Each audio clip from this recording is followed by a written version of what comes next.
En esta mañana no voy a daros un estudio bíblico. Será más bien un análisis de dos evangelios diferentes. Podéis ver dos árboles indicando dos evangelios, dos descripciones del evangelio. Yo pondré lo mismo en la pantalla, de modo que podáis ver dónde nos encontramos en cada momento. Y veremos qué implica cada uno de ellos y cómo identificarlos. Cómo tomar una decisión inteligente acerca de ellos. Y trataremos de comprender cómo podemos determinar cuál es el verdadero evangelio. De hecho, el verdadero asunto, el verdadero interrogante para hoy es muy sencillo. ¿Qué es lo singular del adventismo del séptimo día? ¿Qué hace que merezca la pena vivir e incluso morir por él? ¿Cuál es el punto clave del adventismo? Y no es el sábado, tampoco el estado de los muertos, ni siquiera la segunda venida de Jesucristo. Lo que hace del adventismo algo verdaderamente diferente, especial y singular es, lo creáis o no, su comprensión de cómo una persona es salvada por la vida y la muerte de Jesucristo, de cómo funciona la salvación. Alguien podría decir que eso no suena muy correcto, pues eso es de lo que habla cualquier iglesia cristiana, de cómo salvarse, de cómo opera la justificación. Sin embargo, voy a compartir con vosotros por qué creo yo que es esto lo que hace del adventismo algo totalmente especial y singular. Bien, vayamos directamente a estos árboles y ver qué encontramos. Comencemos con el árbol que está en la parte izquierda de vuestro papel. Veamos qué dice este evangelio sobre el pecado, porque el problema es que somos pecadores. El asunto es cómo hemos llegado ahí, en qué consiste ese problema que tenemos. Y este evangelio dice que pecado no es lo que dices, haces o piensas, sino que es lo que Adán y Eva hicieron, dijeron y pensaron. En otras palabras, cuando Adán y Eva pecaron, no solo cambiaron de arriba abajo este mundo, sino también nuestra naturaleza. De modo que la naturaleza que Dios nos dio, que era amorosa, amable, generosa, fiel y obediente, se convirtió ahora en celosa, orgullosa, arrogante y desobediente, y nosotros hemos de luchar contra ella todos los días de nuestra vida. De manera que este evangelio dice que nuestro pecado es esta naturaleza que recibimos de Adán y Eva. Todo lo que tienes que hacer para convertirte en un pecador a los ojos de Dios es nacer y respirar por primera vez. El pecado en este evangelio es la naturaleza que heredas en el nacimiento. Según vayamos avanzando en este pequeño estudio, os iré compartiendo algunas citas de diversas personas. Y tened en mente lo siguiente. Toda cita que leeré apoyando uno y otro evangelio es de un adventista del séptimo día. Puede ser un profesor, un pastor o un laico, pero todos ellos son adventistas. He aquí la primera. Un bebé nace pecador antes de cometer un solo acto pecaminoso. Eso dice esta cita, que un bebé nace pecador antes de cometer un solo pecado. ¿Y qué implicación tiene ello? Veamos otra cita. Este estado pecaminoso significa que, si un bebé muere pocas horas después de nacer, le espera la segunda muerte, incluso aunque nunca haya violado ningún mandamiento. Es eso lo que el pecado como naturaleza enseña, que todo bebé nace bajo condenación. Y por supuesto, la solución para ello en muchas iglesias es el bautismo de infantes, pues así de serias son las consecuencias de haber nacido pecadores porque Adán pecó. Así que esta es la conclusión de este evangelio. Y si esto es verdad, entonces la siguiente consecuencia es clara. Jesucristo, para ser mi Salvador, no podía ser un pecador cuando vino a este mundo. Y por tanto, si el pecado es la naturaleza con la que nazco, entonces, incluso sin abrir la Biblia, para leer texto alguno, es absolutamente esencial que Cristo no tuviera nuestra naturaleza. Así que Cristo tuvo que tener la naturaleza de Adán antes de la caída. No hay otra opción posible. Cristo ha de tener una naturaleza no caída. Así que esos son los dos primeros puntos de este Evangelio, y dado que son tan cruciales en este Evangelio, quiero asegurarme de que se entiende. De manera que voy a volver a ese primer punto, pecado como naturaleza, y analizarlo con detenimiento. Tenemos un bebé, nacido en este mundo, nacido bajo condenación, perdido. Ese bebé, al crecer, acepta a Jesucristo como su Salvador. No desaparece la naturaleza caída en ese momento, aunque pasa a estar bajo el control del Espíritu Santo. Lo llamamos nuevo nacimiento. Eso significa que la naturaleza caída está en pecado tras el nuevo nacimiento como antes. Continúa aún pecando por naturaleza. Así que la diferencia tras el nuevo nacimiento es que somos perdonados por esa naturaleza. La naturaleza sigue siendo pecado, pero tenemos perdón por ello, y eso es bueno. Pero entonces llegamos a un punto llamado cierre del tiempo de gracia. Y no hay evidencia en las Escrituras ni en ningún texto inspirado de que en el cierre del tiempo de gracia vayamos a perder nuestra naturaleza caída. De hecho, el único momento en que la perderemos será cuando Jesús venga en las nubes de los cielos.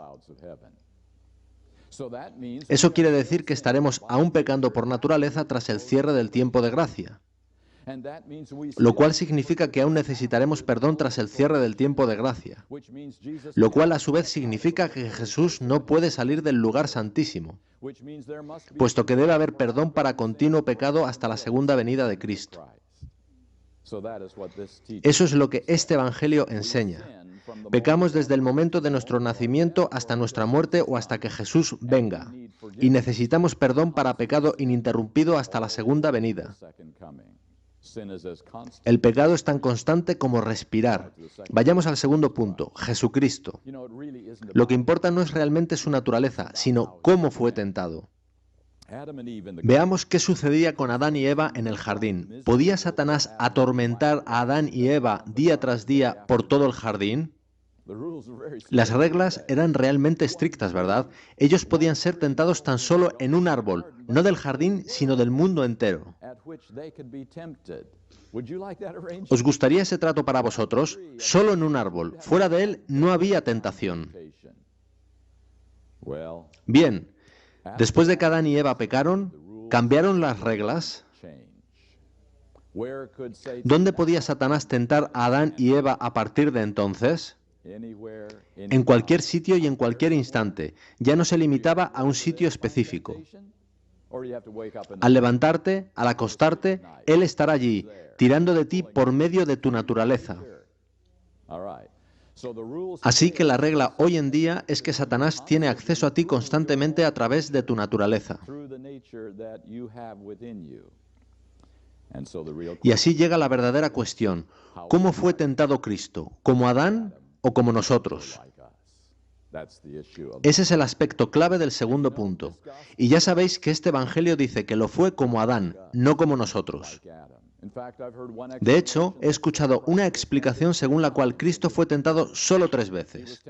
En el desierto, en el Getsemaní y en la cruz del Calvario. Y lo singular en las 3 es que fue Jesús quien se dirigió hacia la tentación. No lo fue en Nazaret, pero sí en el desierto, en el Getsemaní y en la cruz. De modo que Cristo fue tentado como Adán, en un punto concreto, no en sí mismo. No fue tentado al enfado, a la impaciencia, al orgullo, el egoísmo o la gula, o a todas las tentaciones que tenemos nosotros, sino solo en los grandes asuntos mediante los cuales Él realizaría su misión como Mesías, siendo obediente a su Padre Celestial para morir por los pecados de la humanidad. Así que la conclusión del segundo punto es que Cristo no fue tentado en los mismos aspectos que nosotros. No fue tentado desde su interior, lo que le convertiría en un pecador, sino solo desde el exterior, como Adán. Así que esos son los 2 primeros puntos de este Evangelio. Ahora llegamos a donde las cosas se ponen más serias, justificación y salvación. Y veis que dice solamente justificación, no santificación. Y podréis ver la razón en la siguiente cita. La justificación es obra de Cristo al 100%. La santificación es una obra hecha por nosotros, ayudados por Cristo morando en nosotros. Amigos, ¿qué utilidad puede tener para la salvación una obra hecha por nosotros? Cero. Sigue diciendo, lo que significa que si la justificación es su obra al 100% y la santificación es una obra hecha por nosotros, esta no puede formar parte del proceso de salvación.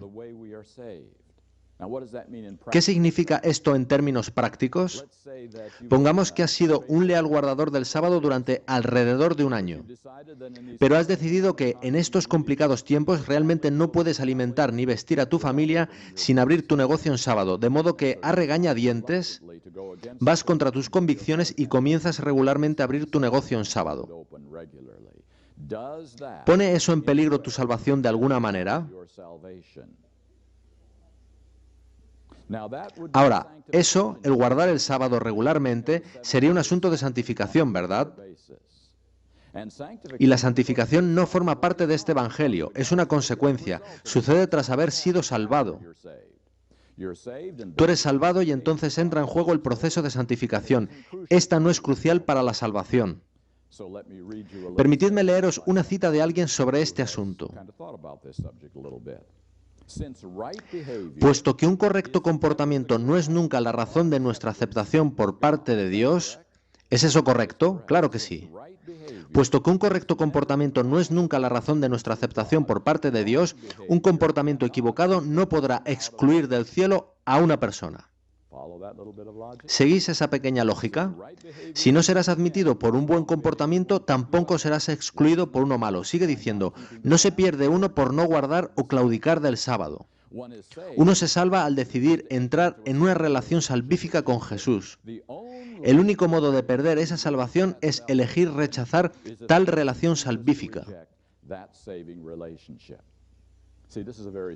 Veis que este es un evangelio muy sencillo. Hay un solo modo de salvación, aceptar a Jesucristo como tu Salvador. Una vez has hecho eso, hay un solo modo de perdición. Y es darle la espalda a Jesús y decirle, no te quiero más en mi vida, sigo mi propio camino. Es haciendo eso como puedes perder tu experiencia de salvación con Jesucristo. Pero con cualquier otra posibilidad entre medias, tú eres salvo aún. Quebrantar el sábado es un asunto de santificación, sigues siendo salvo. En tanto en cuanto eres justificado, en tanto en cuanto eres perdonado, sigues siendo salvo. Retención del diezmo, sigues siendo salvo. Y podemos seguir toda una lista que incluya el adulterio y sigues siendo salvo. Pues todos los asuntos de santificación no son relevantes para la salvación. Y el único modo de perder tu salvación es rechazando la justificación como perdón.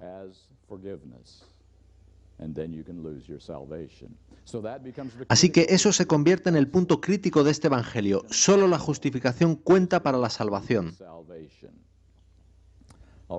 Muy bien, si seguimos subiendo por el árbol, llegamos al último punto de este evangelio. Si todo esto es verdad, si estaremos pecando por naturaleza hasta que Jesús venga, olvidaos siquiera de hablar de perfección. No sucederá en esta vida, debe esperar a que Jesús venga. Hablar de la perfección de carácter es peligroso. No nos deberíamos centrar en ello, no es relevante para nosotros hoy. Ahora, este evangelio que he descrito es el mayoritario hoy en día en las iglesias cristianas. Lo ha sido durante siglos. Esta es la corriente mayoritaria en el cristianismo. Si habéis visto alguna vez esas escenas en grandes estadios, donde un reconocido evangelista hace un llamado para aceptar a Jesucristo como Salvador, y cientos se aglutinan en el frente para arrodillarse ante el altar, este es el evangelio al que responden. Este es el evangelio del cristianismo. Ahora, este evangelio ha estado impactando en la iglesia adventista del séptimo día en los últimos 30 o 40 años, de modo que ha tenido consecuencias dentro de nuestra iglesia. El juicio, que creemos comenzó en 1844. Juicio, ¿por qué necesitamos un juicio? Eso es opuesto al Evangelio. El Evangelio es amor, perdón y misericordia. El juicio es arbitrario, severo y negativo. Si aceptaste a Jesús, eres salvo. Así que este asunto del juicio es muy simple. En este Evangelio no hay necesidad de juicio. Todo lo que necesitas es un ángel registrador que escriba en los libros de registro del cielo, salvo a 25 de enero de 1994, y comprueba, aún acepta a Jesús, es salvo aún. Ese es el único asunto. ¿Has aceptado a Jesús? ¿Aún lo aceptas? ¿Para qué necesitas un juicio? ¿Se va a juzgar el guardar el sábado? No. ¿Se va a juzgar la retención del diezmo? No. Esos son asuntos de santificación. Y por ello, en muchas mentes, el juicio que empezó en 1844 es no solo irrelevante, sino también negativo para el Evangelio. Contradice el Evangelio, destruye el Evangelio, hace de la cruz del Calvario una mentira. De modo que ha habido mucha oposición a este juicio que comenzó en 1844. Veamos qué sucede con Ellen White y el espíritu de profecía. Os compartiré una carta de adventistas del séptimo día que llegó a la Universidad de Andrews. ¿Cómo mantener a nuestros adolescentes en contacto con Cristo? Importante pregunta, ¿verdad? Para comenzar, deshacerse de mensajes para los jóvenes y todas las otras compilaciones, pues no hay en ellas ni un ápice del Evangelio. Número 2, dejar de publicar El Camino a Cristo, pues es simplemente otra visión de la salvación por obras. El camino a Cristo. ¿Me escuchasteis bien? No se trata del conflicto de los siglos, que pudiera parecer demasiado fuerte para algunas personas, pero ¿el camino a Cristo? ¿No es de todos los libros que escribió Ellen White el que con más facilidad se puede entregar? Un simple extracto de cómo acercarnos a Jesucristo como nuestro Salvador. ¿Cómo puede resultar tan negativo en sus mentes? Para comprender eso, voy a llevaros al año 1950, cuando un hombre apellidado Barnhouse, que más tarde entraría en contacto con líderes adventistas del séptimo día, editor de Eternity, una revista cristiana muy popular por entonces, recibió una copia del Camino a Cristo y decidió analizarlo en su revista. Permitidme compartir con vosotros lo que dijo. El libro es falso en todas sus partes. Porta la marca de la falsificación desde su primera página. Contiene error satánico. Os recuerdo que era el camino a Cristo lo que él estaba analizando. ¿Comenzáis a ver cuál es realmente el problema? El libro El Camino a Cristo, que describe el camino de la salvación y cómo acercarnos a Cristo, es diametralmente opuesto al Evangelio que hemos estado revisando. Habla de entrega, compromiso e incluso de esa temida palabra que es obediencia, que resulta tan negativa bajo esta comprensión del Evangelio. Así, tenemos aquí un editor cristiano muy influyente que veía el camino a Cristo como muy peligroso.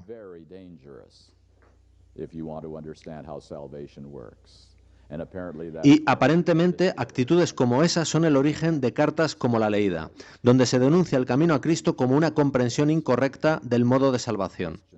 Estos eran los puntos relativos a los escritos de Ellen White. Veamos ahora la ley, los 10 mandamientos. Los adventistas del séptimo día afirmamos que la ley no fue clavada en la cruz, sino que sigue en vigor. Sin embargo, ¿cómo funciona eso si somos pecadores por naturaleza? Pecamos constantemente, y si leo la Biblia veo que el pecado es transgresión de la ley, lo que significa que estoy violando la ley constantemente. ¿Cómo se puede tener una ley y considerarla significativa si es violada constantemente? Así que surgen interrogantes con respecto a la ley y en particular con el sábado, que está justo en el centro de la ley. ¿Cómo podemos hacer de él algo básico si todo guardador del sábado es transgresor de la ley el 100% del tiempo? Y guardar el sábado es imposible si la ley no puede guardarse. En lo alto del árbol encontramos la salud, los asuntos de salud, los cuales pertenecen a la santificación, nunca a la justificación. Entonces, si la santificación no forma parte del Evangelio, ¿cómo podría la salud ser tan importante? Leeré un par de citas sobre esto. La salvación de Dios es tan completa, tan abarcante, que no puede ser aumentada o disminuida por lo que comemos, bebemos o vestimos. ¿Os dais cuenta? No puede ser aumentada o disminuida por lo que comemos, bebemos o vestimos. El ejercicio y una buena dieta contribuyen a una vida larga y útil, pero no a tu salvación. Bien, no es un asunto tan importante como hubiéramos pensado. Al fin y al cabo, se trata de un asunto de santificación, no de justificación, no es un asunto de salvación. Llegamos a las normas, y me refiero a todas las normas de la Iglesia Adventista del séptimo día, que vemos, que escuchamos, que leemos, nuestro ocio e incluso nuestra vestimenta. Todas las normas de la Iglesia Adventista. Obviamente, de nuevo, son asuntos de santificación, no de justificación. Y por lo tanto, no puede tratarse de algo tan importante como pensábamos. Veamos otra cita que encontré.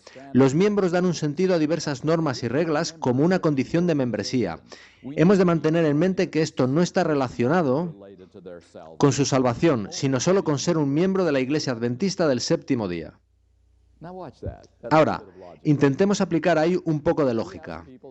Pedimos a las personas, si quieren hacerse adventistas del séptimo día, que dejen el tabaco y el alcohol, por no ser parte del estilo de vida adventista. Pero, ¿por qué hacemos eso? De acuerdo con esta cita, es simplemente una de las reglas de la Iglesia. Cualquier organización tiene reglas, y si quieres ser miembro de ella, acatas tales reglas. Pero has de comprender que eso no es relevante para la salvación. El asunto del tabaco y el alcohol es una regla de la Iglesia, nunca un requisito de salvación.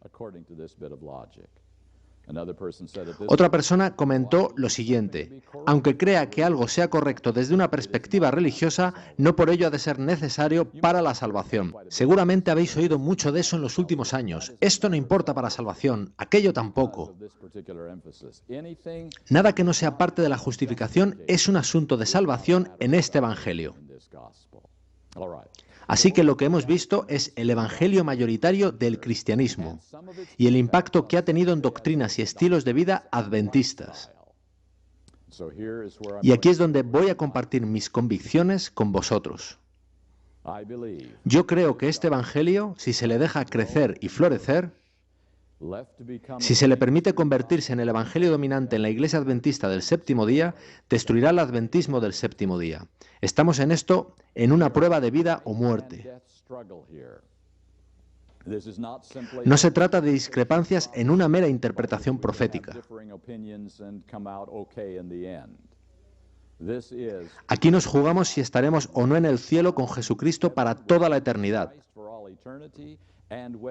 Y si el adventismo del séptimo día tiene algún futuro como iglesia remanente de Dios. Esto es el alma y el corazón de la religión. ¿Os fijasteis que en la base del árbol hay una larga palabra que es predestinación?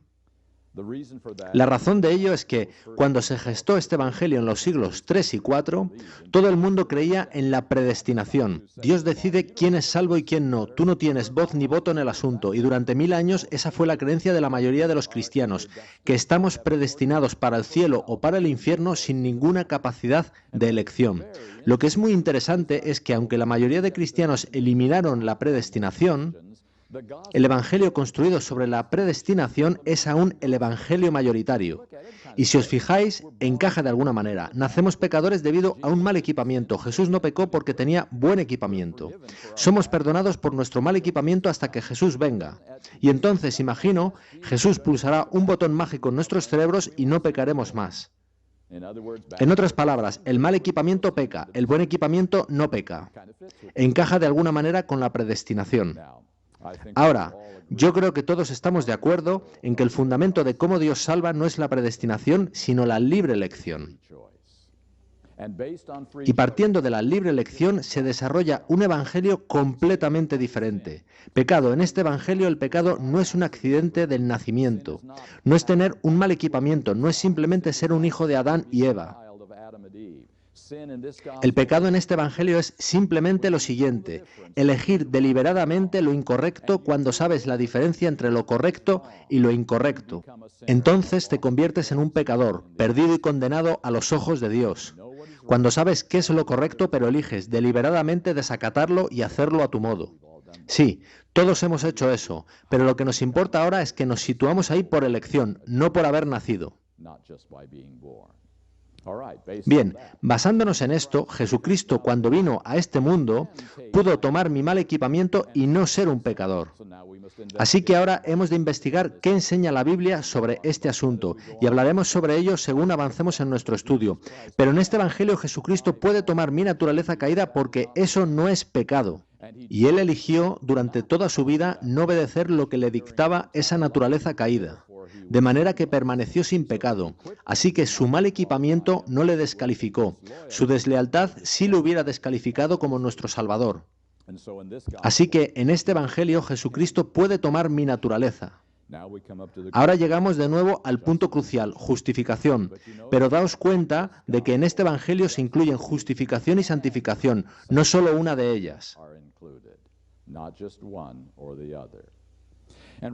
Y justo en esto es la diferencia crucial entre estos dos evangelios. Permitidme recordar lo que vimos. En el primer evangelio, justificación es la obra perfecta hecha por Jesús en su totalidad para nosotros.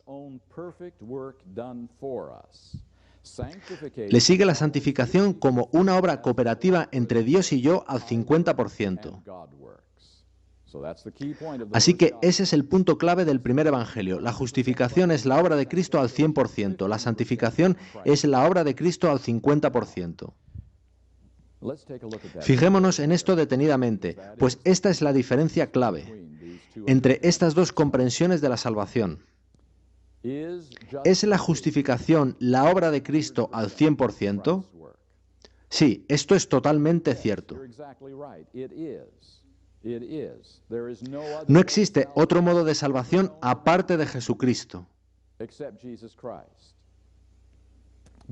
Pero, ¿hay ciertas cosas que debes creer y hacer para ser partícipe de esta obra perfecta de Cristo? Simplifiquémoslo.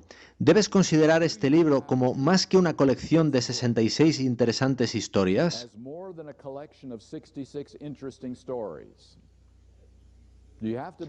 Has de creer que verdaderamente es producto de la mente de Dios, que comparte su voluntad con nosotros directamente, como si estuviera hablándonos. ¿Constituye eso un gran paso de fe? Quiero decir que hay muchos libros en este mundo. Existen otros libros sagrados, como el Corán u otros. ¿Y tú crees que este libro es el único por el que Dios manifiesta su voluntad a la humanidad? Ese es un gran paso de fe. ¿Has creído la historia de alrededor de 2/3 de este libro sobre uno que bajó del cielo y vivió unos 30 años en esta tierra y que incluso no pecó ni una sola vez y que al final de su vida murió como un criminal y que su muerte es el camino de salvación para todo aquel que lo acepta como Salvador personal? ¿Has de creer eso también? Hablamos de un salto de fe aún mayor. Además de creer que este libro es la voz de Dios. Son inmensos saltos de fe sobre los que hay que tomar una decisión. Una vez has hecho eso, una vez que has aceptado a Jesucristo y esa historia en el Nuevo Testamento, entonces has de arrepentirte de un modo de vida pasado que no era precisamente bueno. Has de decir, lo siento, siento lo mal que lo hice. Si hay alguien a quien trataste mal, o a quien engañaste, o cuya reputación dañaste, has de ir a esa persona y humildemente decirle, lo siento, perdón por lo que te hice. Has de confesar personalmente tus pecados. Has de entregar completamente tu vida a Jesucristo. Todos ellos son pasos grandes, ¿verdad? No son pasos fáciles. Pongamos por un momento que haces todas estas cosas. Crees la Biblia, crees en Jesucristo, te arrepientes, confiesas tus pecados y rindes tu vida. Y solo por un momento imagina conmigo que Jesús realmente nunca murió en la cruz. Si eso no sucedió, ¿cuánto te habrá hecho avanzar todo eso que hiciste? 0, ¿verdad? Así que, efectivamente, la única forma de salvación es la muerte de Jesús en la cruz, ¿verdad? Ese es el punto clave. Y justo aquí la mayoría de cristianos no entienden lo que voy a compartir ahora. Causa de salvación y condiciones de salvación son cosas diferentes. La mayoría de cristianos no quieren ni oír hablar de condiciones. La causa de salvación es la gracia de Dios y la vida y muerte de Jesucristo. No hay otra causa.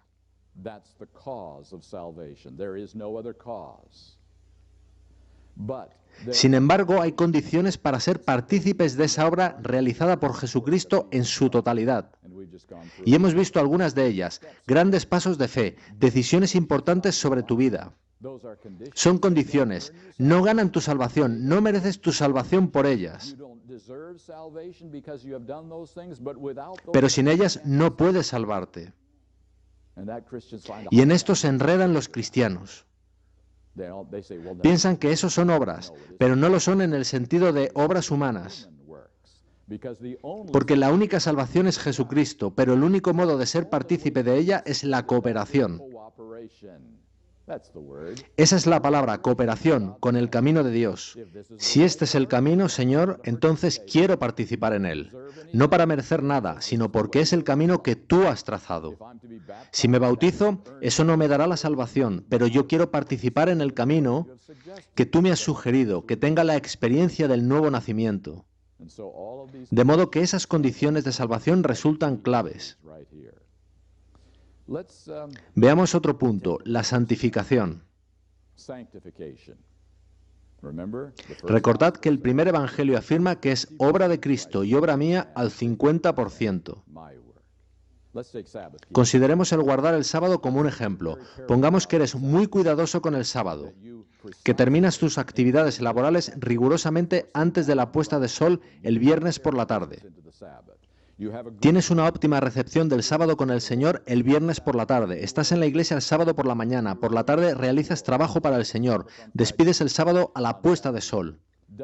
¿Hace eso de ti un guardador del sábado? He de decir que no. Eso hace de ti un guardador del séptimo día de la semana. ¿Quiénes fueron los mejores guardadores del séptimo día de la semana que haya conocido el mundo? Los fariseos. Ellos eran muy escrupulosos, tenían reglas para todo. Jamás violaban el Sabbat bajo ninguna condición y de ninguna forma. Se aseguraban de tener todo tipo de límites alrededor del Sabbat para asegurar la santidad de éste.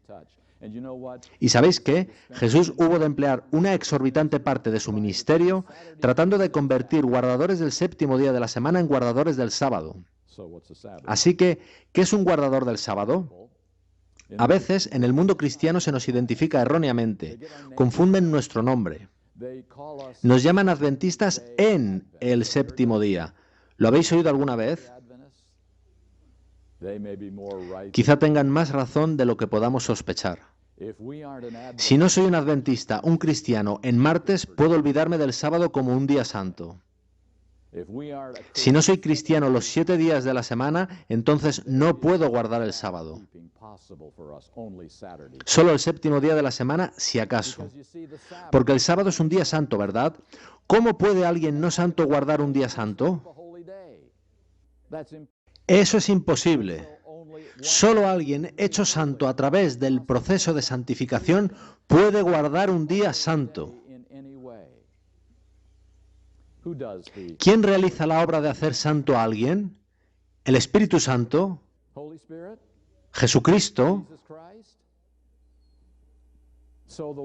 Así que la obra de cambiar a una persona interiormente, de modo que refleje a Jesucristo y santidad desde el interior hacia afuera, es la obra de Cristo y del Espíritu Santo. ¿Al 100%? Por supuesto que sí. Tú no contribuyes a ello. Pero has de cooperar, hay condiciones, podéis ver de nuevo que hay causa y condiciones. Condición para guardar el sábado es cesar en tu trabajo en la tarde del viernes, pero eso no te hace santo. La obra de santidad es mayor que esa y la precede. Y, por tanto, afirmo que el Evangelio cristiano ha cometido un trágico error al aseverar que la obra de santificación es mía al 50%. No lo es. Es al 100% la obra de Cristo, la obra de Dios, la obra del Espíritu Santo, 100% suya, y nosotros nos hacemos partícipes de ella. Utilizaré otra ilustración para, de alguna manera, poner esto en perspectiva. Pongamos que vienes un día a la iglesia y escuchas un maravilloso testimonio. Una persona relata cómo Jesús perdonó sus pecados y cómo ahora camina con el Señor.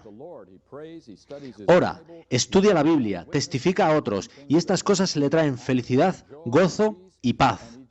Emplea 10 minutos alabando a Dios por lo que éste ha hecho en su vida. Y tú quedas maravillado y te dices, yo quiero esa experiencia, quiero saber cómo lo hace, quiero saber más de él. Así que un día le sigues desde la iglesia hasta su casa. Y tú observas algo extraño cuando él sale de su coche en su casa. Él grita a los niños. Probablemente ellos le han irritado en el camino a casa. Al subir a la acera, él sigue gritando a los niños. Su esposa intenta apaciguarlo, pero ella se lleva la peor parte del enfado. Le grita a ella también y, al llegar a la puerta, incluso la empuja. ¿Qué pensáis? ¿Hay algo erróneo con esa maravillosa experiencia de justificación? La santificación no parece a la par, ¿verdad? Veámoslo de otro modo. Imaginemos un escrupuloso guardador del sábado. Muy estricto con los diezmos y ofrendas, muy cuidadoso con las normas, la reforma pro salud y todas las cosas que constituyen el estilo de vida de un adventista. Sin embargo, cuando hablas a esa persona, no hay gozo en su corazón, no hay paz ni felicidad, marcha cabizbajo. Él dice, he de hacer estas cosas porque si no las hago iré al infierno, y yo no quiero eso. Así que apretaré mis dientes y guardaré el sábado. ¿Qué pensáis? ¿Hay algo erróneo en esa experiencia? La santificación parece buena externamente, pero ¿dónde está la justificación? ¿Dónde está el gozo del perdón? ¿Dónde está la felicidad que proviene de una relación viva con Jesucristo? Por tanto, justificación y santificación deben actuar conjuntamente, en armonía. Deben cooperar entre ellas para producirse una genuina salvación. No es ahora la justificación y la santificación luego, poco a poco. La justificación no es la locomotora y la santificación el furgón de cola. Las dos son partes esenciales de un solo proceso salvador, y es Dios quien realiza ambas, mientras cooperamos con Él y cumplimos ciertas condiciones. Esa es mi comprensión de cómo opera el Evangelio. Hemos visto también la diferencia principal entre estos dos evangelios. En el primer evangelio, la justificación es todo lo que importa. En el segundo evangelio, la santificación es tan crucial como la justificación. Ahora, si Dios puede justificarnos al 100% y puede santificarnos al 100%, ¿es entonces remotamente posible que Dios pueda perfeccionarnos al 100%? Y fijaos que dije Dios, si Dios puede hacer lo imposible. Por tanto, el último punto de este evangelio dice que la perfección de carácter es posible antes de la venida de Jesús. Voy a compartir con vosotros una pequeña ilustración que creo os gustará. Dios opera como un médico infinitamente habilidoso. Puede sanar y salvar a cualquiera que confía en Él. Él no está en absoluto satisfecho cuando vamos a su consulta tan solo a ser perdonados. Él nos propone llevarnos a la posición donde no tendremos que pedir ser perdonados nunca más. Él nos ofrece sanarnos en la posición en que obramos según nuestras consideraciones. Entonces no violaremos sus leyes nunca más porque ni siquiera querremos hacerlo. Los malos hábitos se habrán esfumado. A algunos eso suena a perfeccionismo. Los siervos lo ven como un mandato, en tanto que los amigos lo ven como una promesa. Los amigos no quieren que Dios se conforme con menos. ¿Le pedirías a un médico que no te sanase completamente? Le dirías, sanación al 75% es suficiente, gracias. Para los siervos que piensan que la salvación tiene que ver con sus problemas legales, la perfección es un requerimiento más. Para los amigos que ven la salvación como la sanación del daño efectuado por el pecado, la perfección es una oferta increíblemente generosa. Los siervos desean ser completamente perdonados, los amigos desean ser completamente sanados. Sobre ese asunto de la perfección, el médico celestial podría decirnos al salir de su consulta: no se preocupe por ello, diseñé el universo de tal manera que es una ley que las personas se transforman a semejanza de a quien adoran y admiran. Si de veras permanece confiando en mí como mi amigo, la perfección llegará. No digo que la lucha desaparecerá, pero no será la misma. Amigos, si existe alguna esperanza para este sueño de la perfección de la que hablamos los adventistas, debe ser algo como lo descrito. Sanación por el gran médico, sanación total, total restauración, transformación total en nuestras vidas. Encontré una pequeña cita que pienso resume todo lo que hemos estado hablando. El primer evangelio puede resumirse en una palabra y la palabra es perdón. Si eres perdonado, eres salvo. Eso es ese evangelio. Dice la cita sobre el otro evangelio. Podemos resumir este evangelio también en una palabra y la palabra es restauración.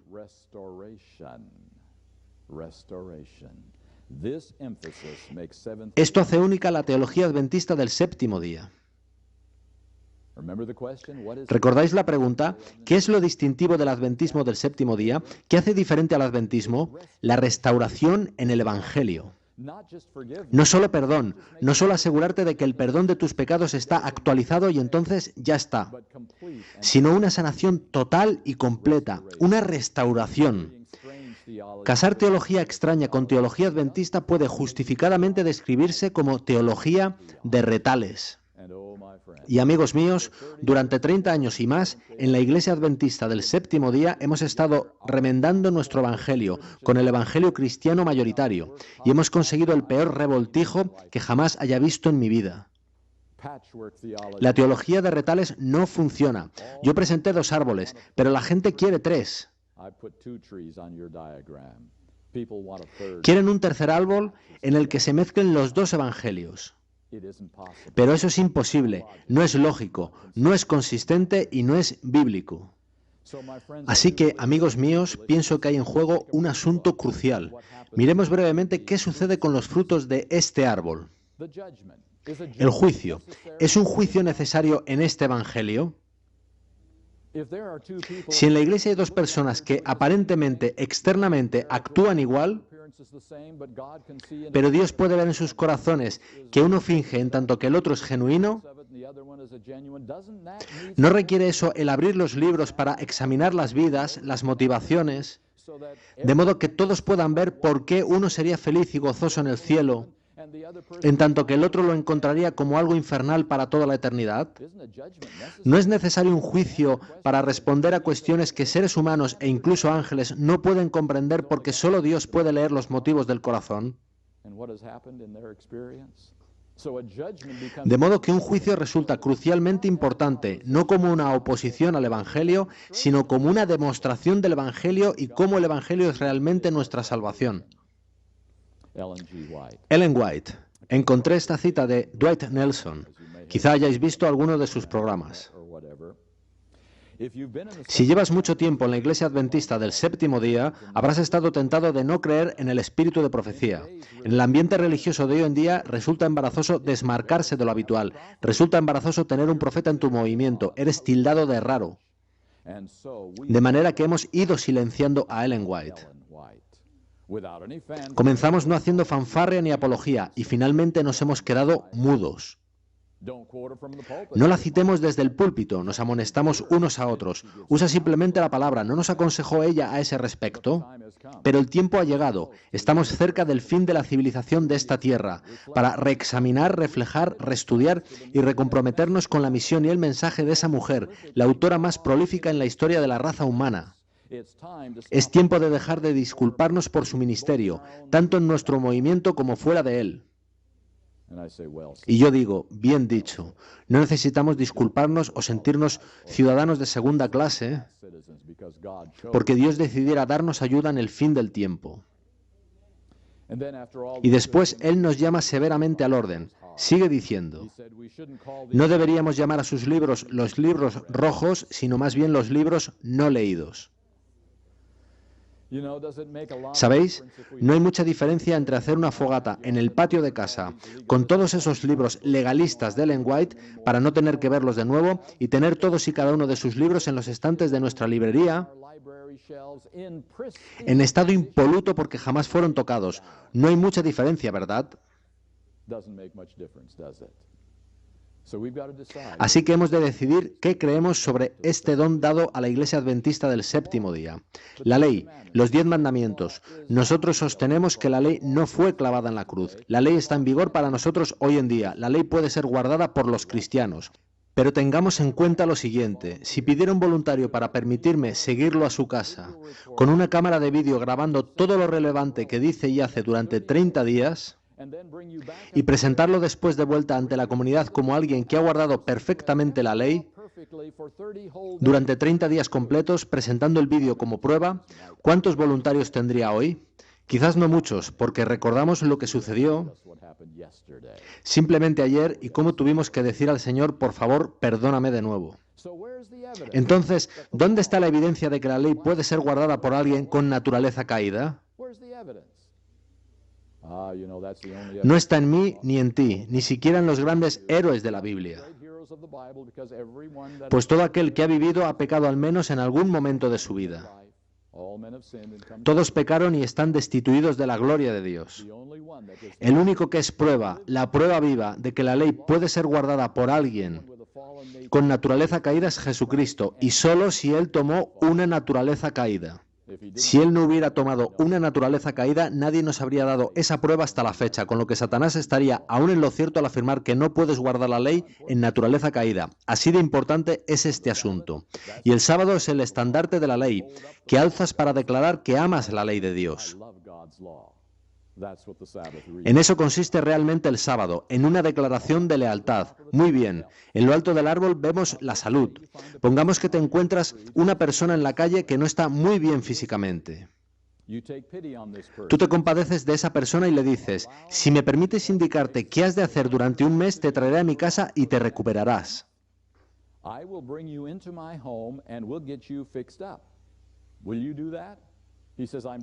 Él, desesperado, acepta y viene a tu casa, y tú le enseñas toda la reforma pro salud.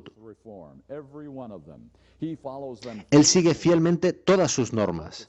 Y ya conocéis que las estadísticas dicen que incluso una persona que ha destrozado su salud tendrá años extra de vida en esta tierra si sigue las normas fielmente. Y él obtiene esos años extra de vida y finalmente muere de muerte natural. Y él se despierta en la segunda resurrección, al final del milenio. ¿Le hemos hecho algún bien?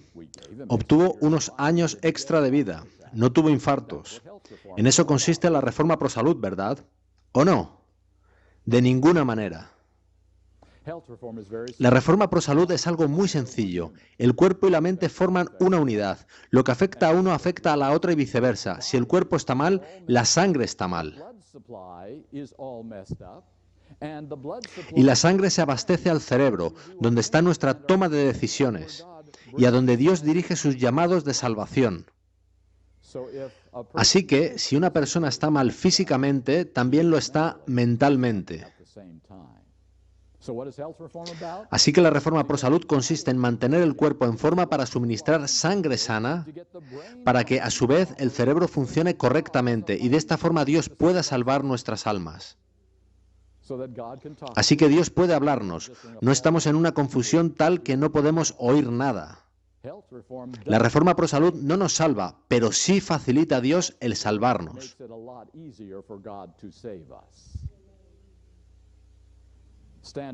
Vayamos con las normas de la Iglesia, y me refiero a todas. Pongamos que haces lo que dice tu pastor el 75% del tiempo. Y haces lo que dice tu personalidad favorita de televisión el 25% restante. ¿Quién va a ganar esa pequeña lucha? Me temo que tu pastor tiene las de perder, porque tenemos esta naturaleza caída, ¿verdad? Así que, ¿qué es lo que está aquí en juego? ¿Es Satanás un buen comunicador?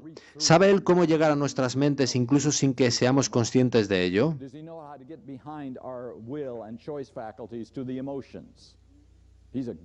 Él es un buen comunicador, pero Dios también es un buen comunicador a través del Espíritu Santo. Así que tenemos dos grandes comunicadores tratando de convencernos cada día de nuestra vida de que sus caminos respectivos son los correctos. ¿Para qué son entonces las normas? Si vuestras normas os elevan alto, ¿sabéis qué podéis conseguir en realidad? Podéis silenciar a Satanás de muchas maneras en vuestras vidas.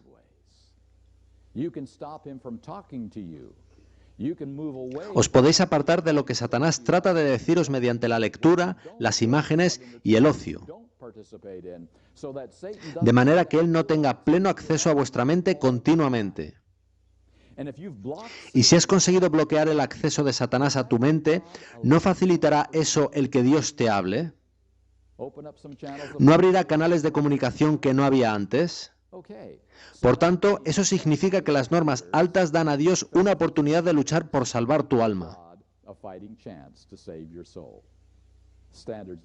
Las normas no te salvan, pero abren a Dios una puerta, que estaría cerrada sin ellas o si son normas bajas, pues Satanás tendría pleno acceso a tu mente.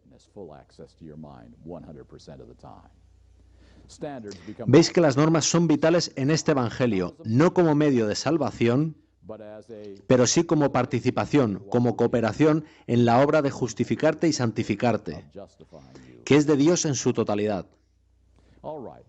Ese es, a mi juicio, el Evangelio de la Biblia, el Evangelio de la Iglesia Adventista del séptimo día. Compartiré con vosotros una pequeña cita que creo resultará relevante. Es triste contemplar el engaño popularizado de que asuntos de estilo de vida tales como dieta y ornamento proceden de una perspectiva religiosa, pero no son un asunto de salvación. Si el consejo escrito de Dios trata un asunto, ha de estar relacionado con la salvación. En caso contrario, Dios lo hubiera omitido. Ese es un buen principio. Si el consejo escrito de Dios trata un asunto, algo debe tener que ver con la salvación o Dios no habría malgastado su tiempo. Puede no tratarse del medio de salvación, pero sí de una condición de salvación.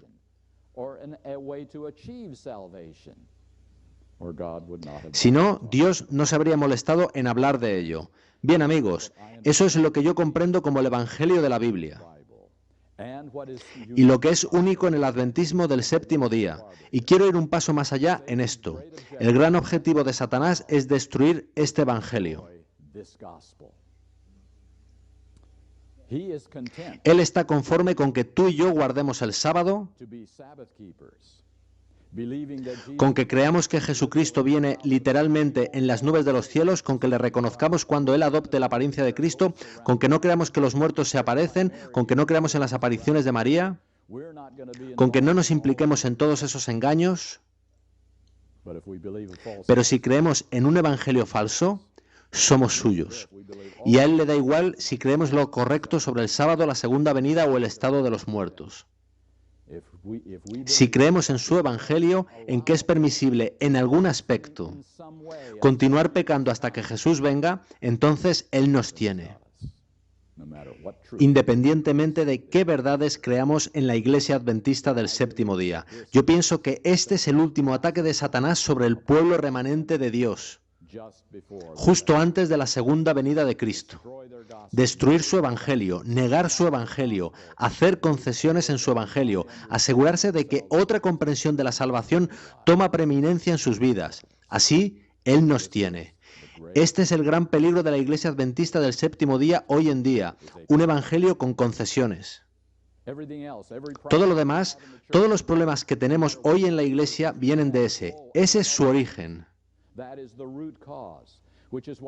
Por ello no empleo mucho tiempo hablando de los síntomas de apostasía, y hay unos cuantos. Prefiero hablar de la raíz de la apostasía, que es creer y vivir que nuestro evangelio no es el que creíamos, sino otro más cómodo para mí, en el cual puedo vivir todavía pecando en una dosis razonable y aún ser salvo. Esa es mi comprensión del Evangelio, y aquí es donde, digamos, vamos a ajustar nuestro enfoque. Hasta este momento no os he mostrado ninguna evidencia de que es verdad lo que digo, pues todo lo que os he dado son mis opiniones. ¿Os habéis dado cuenta de eso? No he abierto la Biblia, no he aportado ningún texto inspirado que apoye lo que dije. Por tanto, voy a pediros que no creáis lo que he dicho simplemente porque lo haya dicho. Porque si hacéis eso, también creeréis a otros simplemente porque haya dicho algo. Creedlo solo si lo habéis estudiado personalmente y entendéis por vosotros mismos que es la verdad. De modo que emplearemos el resto del tiempo de este seminario abriendo la palabra de Dios para ver si las cosas son así.